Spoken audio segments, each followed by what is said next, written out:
We are back. Thanks for clicking on the link. Welcome to Good Energy. Enjoy the content, and everyone have a blessed day.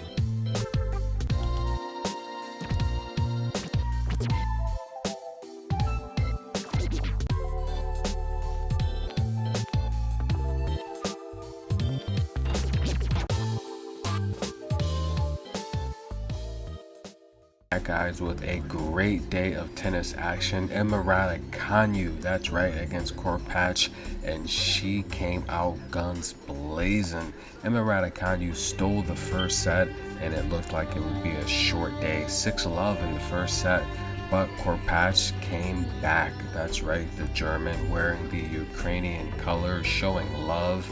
6-2, she won the second set, but Emma Raducanu would figure things out in the third set, just making Korpatch work for every single point.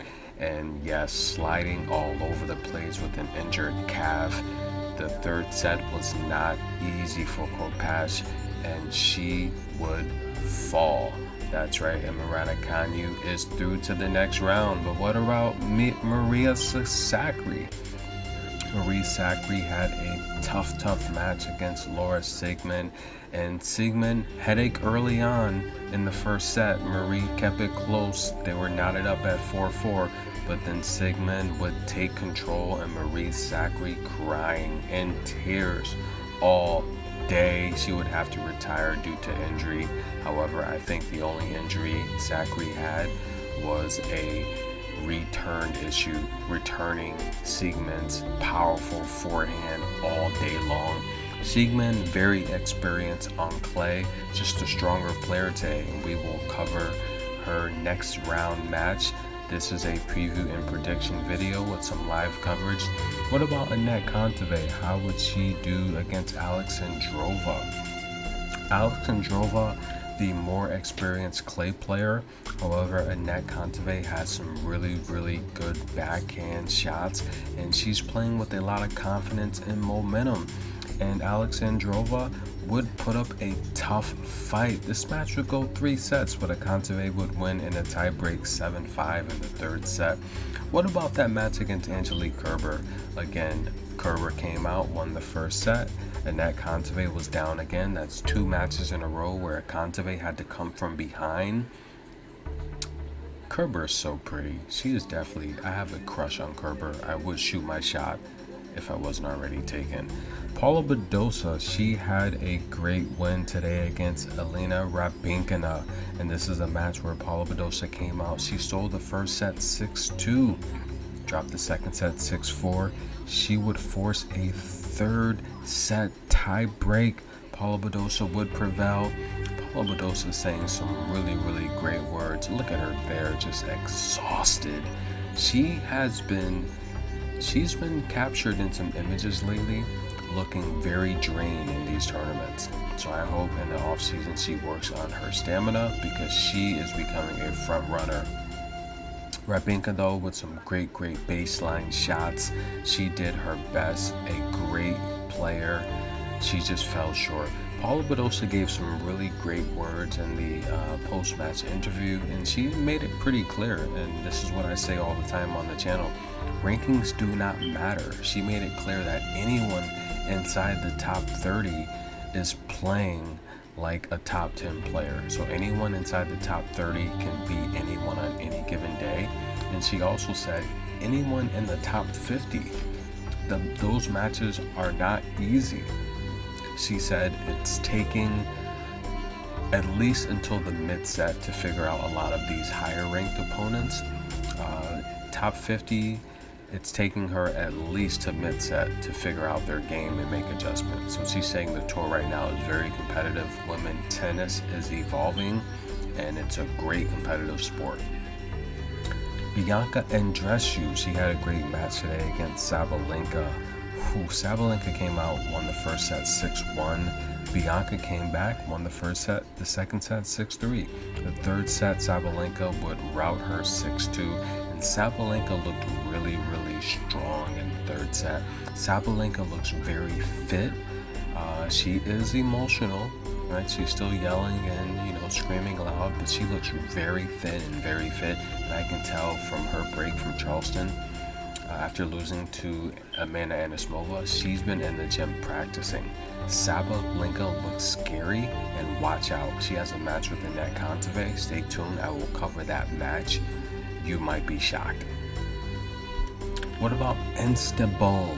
That's right, Istanbul. We had some really, really good matches there. I think I'm only going to cover one, but this clay event, WTA 250 level, has a lot of experienced female players here. And the reality here is I think it's a little more competitive than Stuttgart in Germany. But the reality here is, anyone see Magni Lynette the other day? I told you guys, she is bending over a lot lately, and she's wearing some very short skirts. I'm not complaining, okay? I'd probably shoot my shot if I wasn't already taken, but nonetheless, Yelena Putintseva, she is playing lights out tennis right now. She looks very fit. A great win today over Rebecca Peterson. That is a lock I gave out on my Patreon. Enjoy that, guys. But Putintseva, I want to cover this match because she is hitting drop shots from the baseline. She is frustrating her opponents greatly, and I will say to you, watch out for her. She could be in the finals in this match. She could be in the finals in this tournament because she is playing that well. Drop shots from the baseline, no return. She is making a ton of errors, and she is not holding her serve consistently, but the way that she's playing on her return games is making up for that. Guys, if you have listened thus far, please like, subscribe, comment below. This is a preview and prediction video. We'll also have some live covers throughout the day. Let's get right into it with the first set of predictions. We will start in Istanbul. That's right, guys. Let's go. All right, as we head to Istanbul, the top 10 of this draw is pretty much depleted. And right now we have the number 2 seed, Sorana Cîrscu, remaining. She is a very big threat to win this tournament. Veronika Kudermetova looks amazing. Okay, guys, the number 3 seed.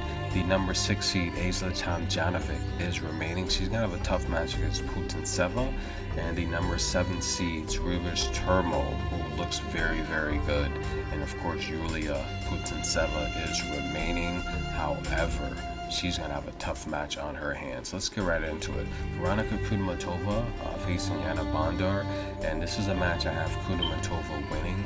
Kudermetova looks like she's just a cut above the competition here, which she certainly is. And I see Kudermetova making her way easily, comfortably into the semifinal round. This is a match I have Kudermetova winning in straight sets.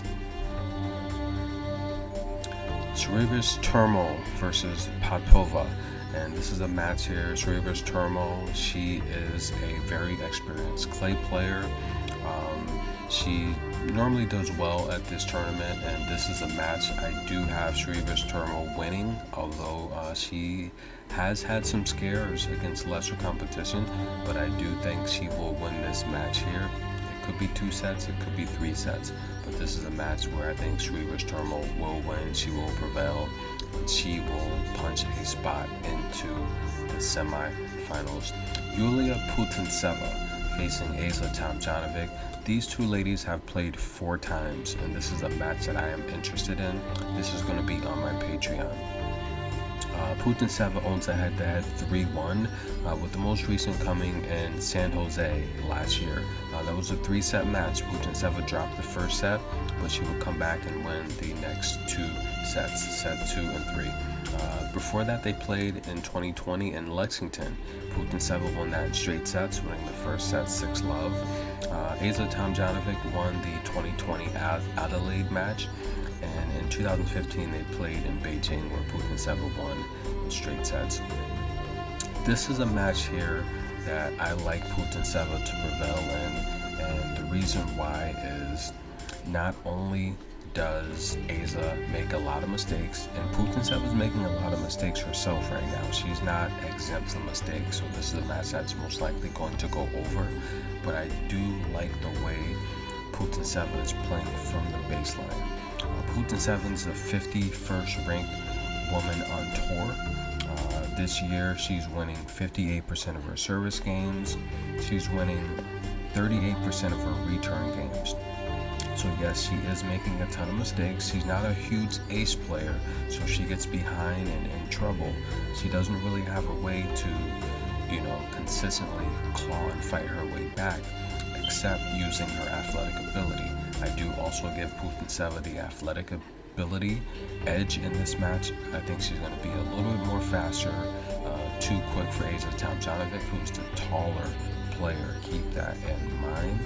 And the reality here is, if you take a look at the things that's going to matter in this match, like breakpoint save, Putintseva, she's saving 57% of her breakpoints, and she's converting 46% of her breakpoints.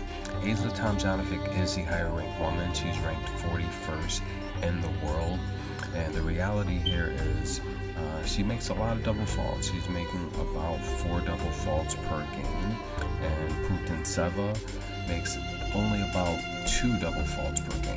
So those are free points Asa Tomjanovic it's going to be giving out. Asa's a little more consistent on her first serve, and she's also, in terms of break points converted, she converts about 43% of her break points, which is on pace with what Putintseva does, which is why I do see this match going over. But in terms of a winner, I do like Putintseva to win this match. She's going to be more consistent from the baseline.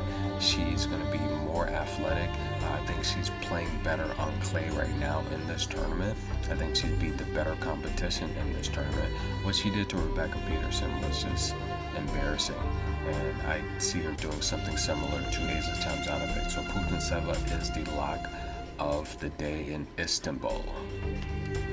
As we take a look at Sergiu versus Grabher, Grabher she's playing very good, and this is a match where Sergiu is going to have to be consistent. She's going to have to control the baseline early, or she can be upset in this match. Sergiu has looked kind of shaky. She's a very experienced clay player, and Grabher is playing good on clay this year. But the reality here is I do see Sergiu winning this match, but she will have to be consistent, or this could be an upset. This does have upset alert written all over it, but Sergiu should prevail. She's the more dominant, consistent player, but she's looked shaky. So definitely a match I would stay away from. And like I said, Istanbul has some great experienced clay players, and that tournament has been so exciting to watch so far. But let's transition to Stuttgart, Germany, and the Porsche Grand Prix 500 level event. And this event here is, we have the big names here, and we have several of the top seeded players remaining. Iga Swiatek, the number 1 seed, Paul Badosa, the number 2 seed, Sabalenka is left, Kontaveit is left, Ons Jabeur is left, and Emma Raducanu, the 8th seed, is left. And this tournament here, this quarterfinal is going to be amazing to watch. I'm getting ready to watch the first match here. I have my popcorn, and let's give you guys a preview and prediction of this quarterfinal round. And we're going to start with a match that's going to be very entertaining. A lot of people didn't expect Laura Siegemund to be here, and she's going to be taking on Samsonova. Now, Laura Siegemund is a veteran, okay, guys? She here has won this tournament previously, and the reality here is she has a good chance to win it again. Very experienced clay player, okay? She has 417 wins on clay, and her opponent she's going to be taking on pretty decent clay player herself. And the reality here is Samsonova has 117 wins on clay, and the reality here is Laura Siegemund, she's healthy now. She is the older player by 10 years. Her rankings abhorrent, but that's due to injury. She has a wild card that she can use later this year. This match is going to go just like the match against Zidansek, and this is the match I have Laura winning as the underdog, okay? Laura is going to be too fast for Samsonova, she's going to be too strong for Samsonova and too experienced for Samsonova. Take Sigmund, the 2-1 underdog. That is the best value of the day. Take Sigmund. The crowd's going to be behind her. What she did to Sakari and Zidansek, there's no way she's not going to do the same thing to Samsonova. Alright, the next match here, Emma Raducanu taking on Iga Swiatek. The reality is I'm not going to spend much time on this match. Iga Swiatek, she's like a 10-1 favorite or something like that. And the reality here is I think it's justified. Emma Raducanu doesn't have much experience on clay. I think Iga Swiatek is going to take her to school. However, both of these ladies are very young, and the reality here is although Iga has much more experience, all of the value is on Emma Raducanu to pull off an amazing upset. She did a ton of upsets and amazing things at the U.S. Open. Who's to say she can't do it here? But the reality here is I think Iga Swiatek is just going to take her to school and win this matchup. As we get into our large bag of popcorn, now this matchup here, Anett Kontaveit versus Sabalenka, this match is going to be amazing, okay guys? Now first of all, I just want you guys to know that Sabalenka owns the head-to-head for love, okay? She dominates Anett Kontaveit. Anett Kontaveit is 93-44 on clay. She's 2-0 on clay this year, okay? So she's looking really, really good, having taken Charleston off. She's making about 3 double faults per game, and she's going to be sweating if that number gets any more than 3 against Sabalenka. She's winning 74% of her service games, and in terms of her first serve, she's winning 67% of them. She's saving 63% of her break points, and she is converting 42% of her break point opportunities. Sabalenka, on the other hand, as I said, she owns head-to-head for love. She's only 46-35 on clay. Sabalenka's not the best clay player, and you need to understand how that could impact this match here. Sabalenka, she's 2-1 on clay this year. She did lose that match to Amanda Anisimova. However, Amanda Anisimova, not only did she have the crowd behind her, her ground strokes looked really good, and she looked really in shape and form that match there at Charleston. Sabalenka's winning 60% of her service games. Her return games won only 36%. Alright, her break points won 39%. She is converting her break point opportunities when she gets them, converting 50% of her break point conversions. But the reality here is Sabalenka is committing 10 double faults per game.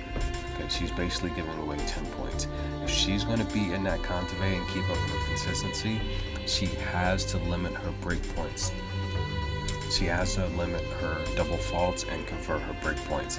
And the reality here is the way she looked against Bianca Andreescu, I like Sabalenka to win the first set. That is my lock. Sabalenka to win the first set. I'm not sure if she can hang on. I do think she will keep up her streak. It's likely she does against Anett Kontaveit. But the official lock is for Sabalenka to win the first set. And if she's to go on and win this match, she's going to have to control the baseline and make Anett Kontaveit hit long. Anett Kontaveit's best shot is her backhand down the line. If Sabalenka's controlling the baseline, there's no way Anett Kontaveit is going to be able to be in any position to hit her best shots and snag points against Sabalenka's offense, which is her best defense. So the official lock there is for Sabalenka to win the first set, and that's a match I like to go over. And the last match we're going to cover here, both of these tournaments, the Istanbul 250 and the Porsche Grand Prix WTA 500 event, Paula Badosa and Ons Jabeur. Paula Badosa owns that at 2-1, and the reality here is this is a matchup here where I think it's going to be the toughest to call on the day. Paula Badosa, she's 145-76 on clay, very experienced on clay. She's 3-1 this year on clay, and she is winning 72% of her service games. Her first serve, she's winning 68% of those.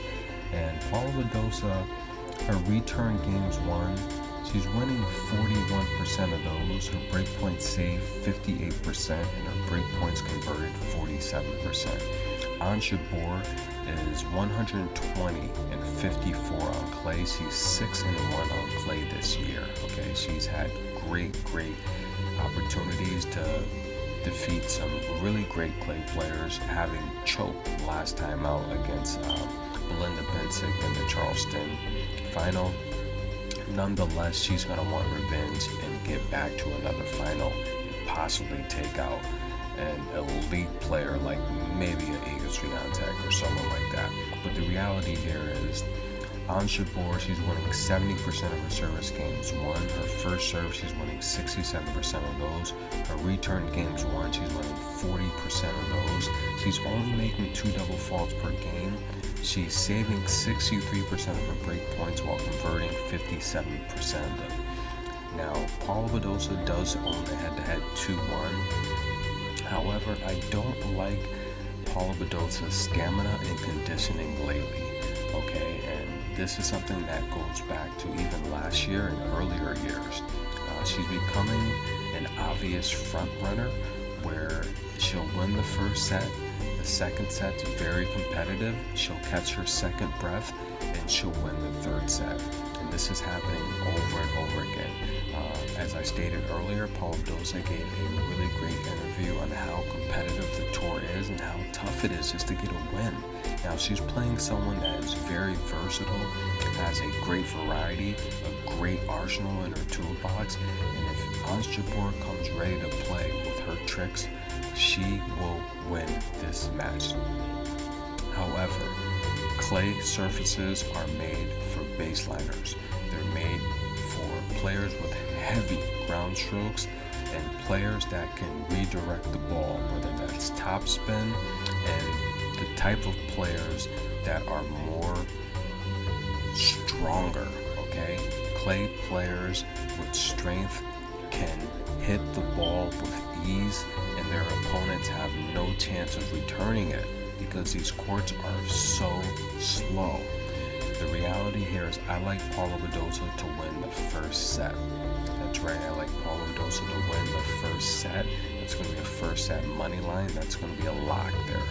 In terms of the match, I don't know. This is probably going to be a match where Ons Jabeur wins the second set, comes back and wins the third set. However, the official lock is to take Paula Badosa to win the first set. Get your popcorn, guys. This is good energy. If you've listened thus far, please like, subscribe, comment below. I will be covering the matches today live. And please, guys, tell me who you think is going to win. We will also take a look at the semifinals in Istanbul as well as Germany. Thank you guys again. This is good energy. We are